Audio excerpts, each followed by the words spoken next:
Assalamualaikum warahmatullahi wabarakatuh. Nama saya Nurhayani, kelas C5NR. Baiklah, saya akan membawakan materi tentang kromatografi lapis tipis. Kromatografi lapis tipis adalah teknik pemisahan campuran didasarkan atas perbedaan distribusi dari komponen-komponen campuran tersebut di antara dua fase. Kemudian kromatografi lapis tipis atau KLT adalah suatu teknik kromatografi yang digunakan untuk pemisahan campuran yang tidak volatil. Penggunaan KLT yang pertama yaitu untuk penentuan jumlah komponen dalam campuran, yang kedua untuk penentuan identitas antara dua campuran, ketiga untuk memonitor perkembangan reaksi, keempat untuk menentukan keefektifan pemurnian, 5 untuk menentukan pelarut yang sesuai untuk pemisahan kolom, dan keenam untuk memantau kemajuan kromatografi kolom.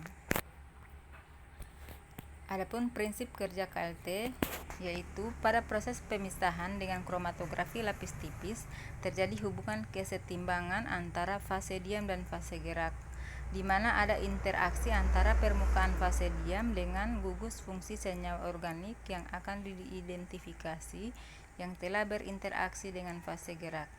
Kesetimbangan ini dipengaruhi oleh 3 faktor, yaitu kepolaran fase diam, kepolaran fase gerak, serta kepolaran dan ukuran molekul. Fase diam atau adsorben lapisan penyerap, yaitu KLT menggunakan plat tipis yang dilapisi dengan adsorben seperti silika gel, aluminium oksida atau alumina melalui oksidasi. Adsorben disebut berperan sebagai fase diam. Semakin kecil ukuran rata-rata partikel fase diam dan semakin sempit kisaran ukuran fase diam, maka semakin baik kinerja KLT dalam hal efisiensi dan resolusinya. Fase diam yang biasa digunakan yaitu silika gel, aluminium, magnesium trisilikat, kalsium sulfat atau K2SO4, kieselgur, dan selulosa. Fase gerak. Fase gerak yang digunakan dalam KLT sering disebut eluen. Pemisahan eluen didasarkan polaritas senyawa dan biasanya merupakan campuran beberapa cairan yang berbeda polaritas sehingga didapatkan perbandingan tertentu. Eluen KLT dipilih dengan cara trial dan error. Kepolaran eluen sangat berpengaruh terhadap faktor retasi yang diperoleh. Petroleum ether,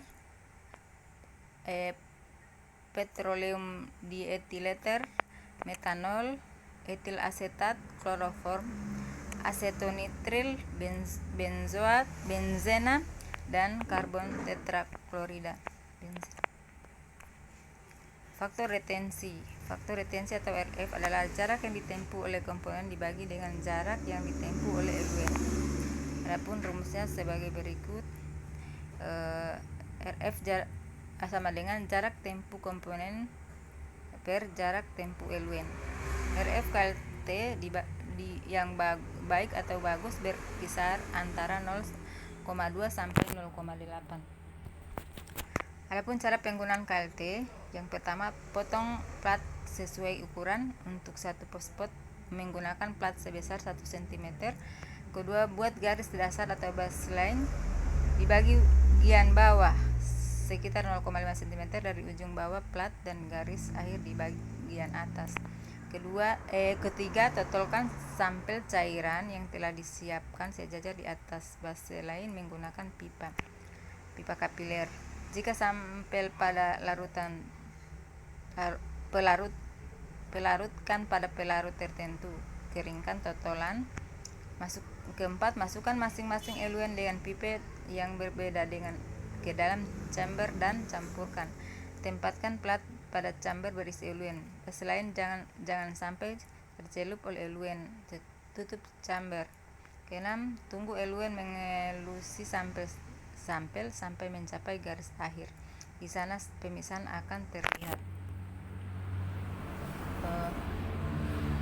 Berdasarkan jenis fase atau pengembangan dibagi atau fase normal adalah istilah yang digunakan ketika fase diam untuk gel silika misalnya, dan fase gerak adalah pelarut organik atau campuran pelarut organik yang kurang polar daripada fase diam.